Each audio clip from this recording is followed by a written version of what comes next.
सबसे पहले राजनपुर का क्या सबक निकलता है? बिस्मिल्लाहिर्रहमानिर्रहीम। काजी साहब, इन 10 माह में इमरान खान को माइनस करने के लिए 70 से ज़ायद मुकदमात, कातलाना हमला, आज़म सवाती साहब से लेके शहबाज गिल साहब, फवाद चौधरी साहब, शेख रशीद साहब और जेल बरो तरीक में शाह महमूद कुरैशी, असद उमर, आज़म सवाती से बदतरीन रियासती तशद्दुद जिसकी माजी में मिसाल नहीं मिलती। लेकिन अवाम का सैलाब कैसे रुकेगा? पानी तो अपनी जगह बना लेता है।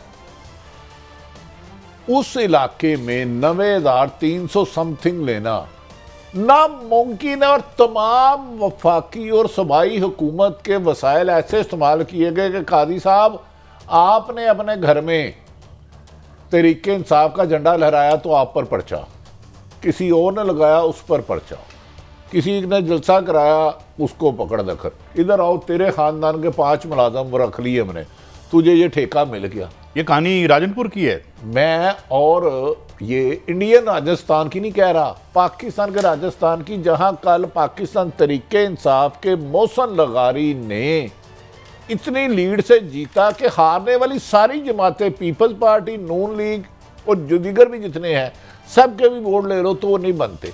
ये खौफ है। ये याद दिला दूं कि पिछले इलेक्शन में यही उम्मीदवार जो है इनके 4-5 हज़ार वोट थे। वो कवरिंग कैंडिडेट थे, वो कवरिंग कैंडिडेट थे, वो रेगुलर कैंडिडेट नहीं थे। लेकिन कादी साहब, कल की इमरान खान की फतह और ये पिछले 10 माह में हुकूमत की नाहली, नलायकी, महंगाई, लाकानूनियत, आइन शिकनी इमरान खान को इतना मकबूल कर चुकी है। ये जो कल का फैसला है हाई कोर्ट का ऑनरेबल, जिसमें 9 रुकनी बेंच था जो कि अब 5 रुकनी रह गया सुप्रीम कोर्ट का, बादिउल नजर में जितने आईनी माहिरीन हैं, सवाए 90 दिन में इलेक्शन कराने के कोई हल नहीं है। कोई पीपल्स पार्टी का, नून लीग का बंदा लाए, उसे पूछें अगर कोई असम्बली 2 सूबों की तहलील हो जाती है तो उसका आईनी हक क्या?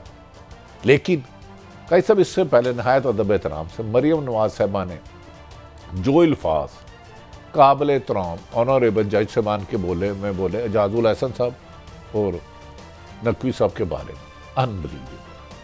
हम अपनी ज़ाती दुश्मनी में कहाँ तक रोंगे हैं कि हमें अदारों का एहतराम भी नहीं रहा। फैसले से आप इख्तलाफ कर सकते हैं। पीपल्स पार्टी चले गई, ये 2 जज साहबान को निकालो, नून लीग चले गई, 2 जज साहब को निकालो। तो भाई इमरान खान के खिलाफ जिसने कासम सूरी का फैसला दिया था वो भी ये करे। ओ यार, खुदा का वास्ता है, आपका केस कमज़ोर है। मुझे लगता है इस केस में बादिउल नज़र में फैसला सुप्रीम कोर्ट ने करना है, हमारी राय नहीं मैटर करती। इलेक्शन कमीशन कानून के शिकंजे में आ जाएगा। उसके पास आज जो जितनी सारा दिन समाअत हुई है, चीफ जस्टिस ने वाशगाफ लफ्ज़ों में कहा है कि हम सिर्फ और सिर्फ जल्द फैसला आइन और कानून के मुताबिक करेंगे। उन्होंने कहा इसमें कोई दबाव नहीं है, इसको जल्द निपटाना है। ये आइन का मामला है, ये किसी फर्द वाहिद की पीपल्स पार्टी या पीटीआई का इशू नहीं है। आइनी बहरान पैदा कर दिया है सो कॉल्ड सियासी हुकूमत ने।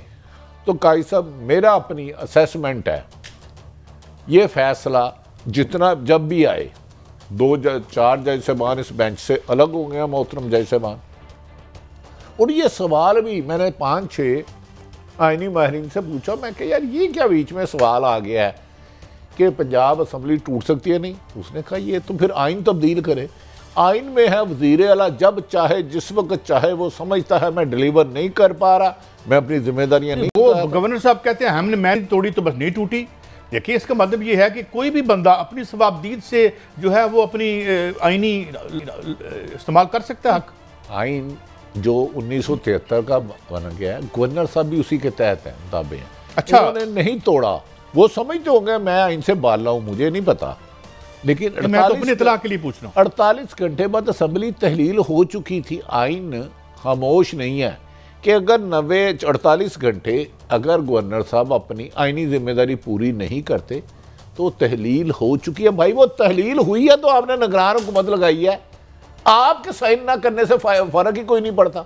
48 घंटे में वैसे ही हो जाती है। आइन तो अपना रास्ता नहीं बदलता। आइन तो ये नहीं कहेगा कि जी अच्छा गवर्नर साहब का मूड नहीं है तो अब कल को मुझे ये बता दें 5 साल पूरे हो जाते हैं, ये कहते हैं हम 25 साल इलेक्शन नहीं कराते, तो क्या कोई नहीं पूछेगा इनको?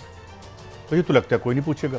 नहीं काजी साहब अंधेर नगरी है, बहुत ज्यादा पूछ लेगा यार। 26 इसके 22 साल कर लो। पिछले 15-20 दिन से जो अदलिया पे हमला हो रहा है खौफनाक, इसको अदलिया ने इस मुहिम को रिजेक्ट कर दिया ना, मुस्तरद कर दिया ना। चीफ जस्टिस साहब ने आज भी कहा हमारे सामने सिर्फ आइन है और तमीजुद्दीन और मौलवी मुनीर नहीं अब कोई बनेगा। काजी साहब वो दिल्ली दूर है। बट्टी साहब मुझे बताएं, अगर कल कोई भी डिसीजन आता है, हम तो सार साहब डिसीजन मानते हैं, लेकिन अगर अपोजिशन के हक में आ जाता है और सरकार के खिलाफ आ जाता है, तो जिस तरीके से इनका एटीट्यूड हम दे चुके हैं सिटिंग जजेस के बारे में, तो क्या फिर एक कैंपेन चलेगी जो है इस तरह से मिलाइन करने के लिए?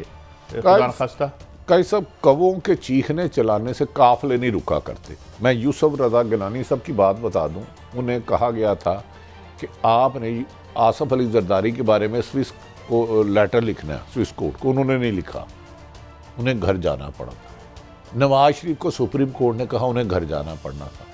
इमरान खान का रजीम चेंज 10 अप्रैल का 2022 का फैसला असम्बली तोड़ दी, लेकिन अदालत ने जो सुप्रीम कोर्ट का हुक्म फाइनल होता है उसको इम्प्लीमेंट करना इन एवरी कंडीशन। हर अदारा, चाहे इस्टेब्लिशमेंट है, चाहे ब्यूरोक्रेसी है, चाहे हुकूमत है, चाहे अपोजिशन है, चाहे कोई भी है, वो पाबंद है।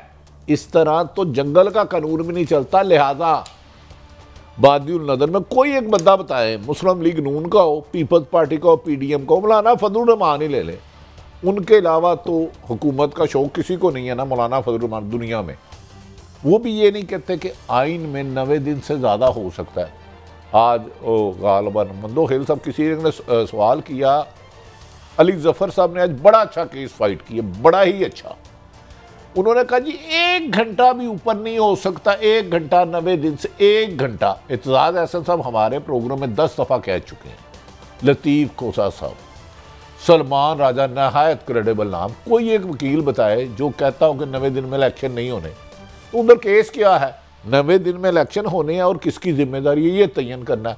ये कभी इधर का कान पकड़ लेते हैं, कभी कहते हैं ये जज कबूल नहीं, कभी कहते हैं ये वैसे नहीं। और भाई आइन में चीफ जस्टिस ऑफ पाकिस्तान की जिम्मेदारी है 100 मोटो लेना। बेंच में किसको शामिल करते हैं? इस तरह अगर पार्टियां डिक्टेशन देने लग पड़े तो कोई भी केस दुनिया में नहीं चल सकता। इमरान खान में से उठेगा कोई, कहेगा जी 5 केस सुप्रीम जज से बांध थे। इस तरह कैसे? इमरान खान तो जूनियर जजेस के बारे में भी थोड़ा सा अगर बात करें तो उन्हें जाके माफ़ी मांगनी पड़ती है। काजी साहब उसमें फिर आपको एतजाज़ अहसन, और ये कोई बुरी बात भी नहीं है, अच्छी बात है अगर उन्होंने मांगी। आप उनका कद बड़ा है। काजी साहब मेरे ख्याल में तो उन्होंने बहुत सख्त लफ्ज़ नहीं कहे थे, लेकिन उन्होंने जाकर आइन की हुक्मरानी पर यकीन लोगों को बुलाया। इवन के वो मोहतरमा नहीं थी, वो फिर भी अदालत में गए। लेकिन इधर जो मरियम नवाज और कल बिलावल साहब ने लैंग्वेज की है कि लाड़काने के वज़ीर आज़म के लिए और ज़मान पार कर दे रहे, यार कैसी बात कर रहे हैं आपने? नहीं, लेकिन ये बात एक और भी तो है ना। मैं बिलावल जरदारी साहब को ये भी याद दिला दूं कि ये आप और इवन मोहतरमा बेनज़ीर भुट्टो साहिबा और इवन जरदारी साहब तब वो ज़मान पार की बात नहीं करते थे, रायविंड की बात करते थे कि रायविंड के वज़ीर आज़म के लिए और है, और अब तो इसका मतलब ये है कि अब ज़रा बदल गए हैं। देखिए बेहतर तो ये है कि बिलावल भुट्टो साहब को उनकी वालदा शहीद बेनज़ीर भुट्टो की वो तस्वीर जिसमें बिलावल साहब उंगली पकड़ के माँ की चल रहे थे और एक बेटी उनकी गोद में थी, वो देख लेते और वो देखते वो किसने किया था। उस वक़्त तो नवाज शरीफ था।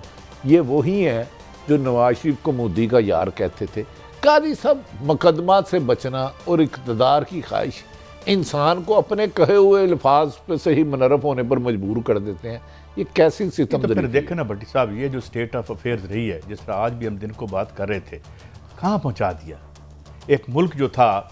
मैं जिसके बारे में बार बार कहता हूँ कि ऐसा खूबसूरत मुल्क कहाँ होगा, इतने मौसमों वाला, इतने पहाड़ों वाला, इतने सहराओं वाला, इतनी ज़मीन में दौलत वाला, इसके हाथ में कासा पकड़ा दिया तुम लोगों ने इन्हीं हरकतों की वजह से। मैं इसके मुझे बताएं ना, किधर ले आए हो हमें? यहाँ से लोग भाग रहे हैं, कोई भाग रहे हैं, लांचों में बैठ के साहिलों पर डूब रहे हैं, और जिनकी जेब में पैसा है वो कहते हैं निकल चलो है। तो these are the conditions that you all have created, इसमें कोई भी एक्सेप्शन नहीं। कैसा फिर माफी चाहता हूं, जब कायन की हुक्मरानी ना होगी, जब आपके अहम तरीन शख्सियात 1100 अरब रुपए के केस माफ कर दें एनआरओ दे के, नैब कवानीन में तरमीम कर दें, वही नैब जिसने अमेंडमेंट की गई सारे केस करते हैं, हमारी ड्यूरिडिक्शन नहीं है, हम छोड़ते हैं, वही नैब हर तीसरे दिन इमरान खान को बुलाती है। अब मैं बताऊं, इमरान खान कल गालबन जा रहे हैं दहशतगर्दी कोर्ट में, हुकूमत की जो प्लानिंग है वो करते हैं या नहीं करते वो मेरे इल्म में नहीं है, अदालतों से गिरफ्तार नहीं करेंगे, या नैब के पास जब पेशी के लिए जाएंगे तब गिरफ्तार करेंगे, या FIA के पास। हुकूमत की जो बादिउल नज़र में प्लानिंग है मुबैना, तो इमरान खान को चाहिए कि जब वो FIA में जाए या नैब में जाए, कभी इम्कान है कि हुकूमत ने राजनपुर में जो खान साहब ने लितरो लितर किया ना, वो आम की वोट की पर्ची से, उसके बाद हुक्मरानों ने इलेक्शन लड़ने का तसव्वुर भी नहीं कर सकते। काजी साहब, वफाक की हुकूमत, सूबे की हुकूमत, सिलेक्शन कमीशन, और माफ़ी चाहता हूँ इलेक्शन कमीशन भरपूर आपके साथ हो, और एक गरीब हारी की पर्ची का एक वोट, एक जज का भी एक वोट है।